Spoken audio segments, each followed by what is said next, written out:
food photography. Just to review what Bill Robbins stated in his Finding Creative Backgrounds, featured on lynda.com, Food and Drink Photography. He mentioned 3 different types of creative backgrounds: environmental, stylistic, and limbo. Environmental, this is shooting within the environment in which the food belongs. Most times that would be shooting the food on a plate in a restaurant, or shooting the apple in the apple orchard. Stylistic is things that you would not find in everyday life.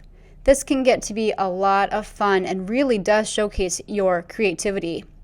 Whether you find paper bags, sheer curtains, yeah, you can take the curtains from the window, an old wood plank that has peeling paint, a brick wall, a concrete floor, a cracked sidewalk. There's a lot of options here. And the third he mentioned is limbo. This is a lot of times where it's a plain white background. It's isolated on white. Used mostly in catalog work, potentially product galleries on a website. So as you shoot your food photography in this week's project, think about the background. Should it be environmental, stylistic, or limbo? My suggestion would be to try at least one of each. Food photography tips. Most food is 3-dimensional.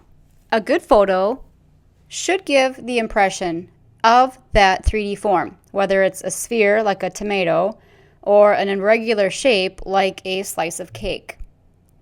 Food can be shiny, it can be smooth, it can be highly textured, and it is important to emphasize this in your food photography. So there are some tips out there that a lot of people know, and we're going to go through some of these tips. Number 1, pay attention to the 3D form. If it's a circle, make it look like it's a circle.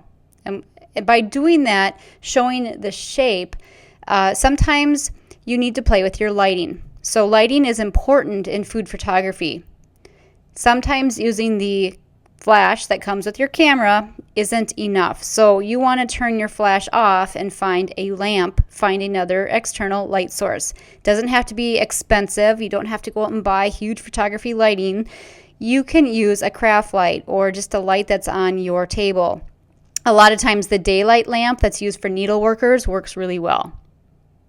So when you're taking the photo, you're going to have to analyze them, and then you might have to try again.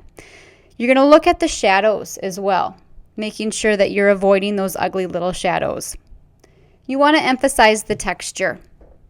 Shiny, smooth, rough, whatever it may be. A lot of times, spraying your fruits or vegetables with a light mist of water can become really handy and make for a really nice photo. Working with a mirror sometimes will help as far as the lighting goes.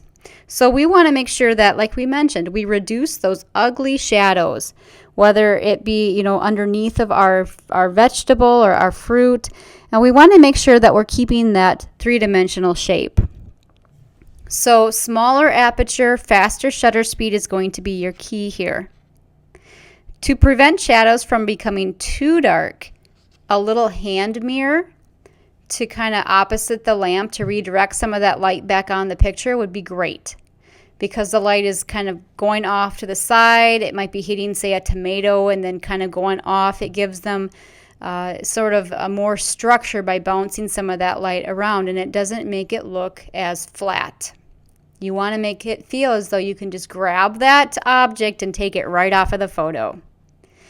To show the textures, this is a super important piece because you want to show texture. Say you're shooting a slice of cake.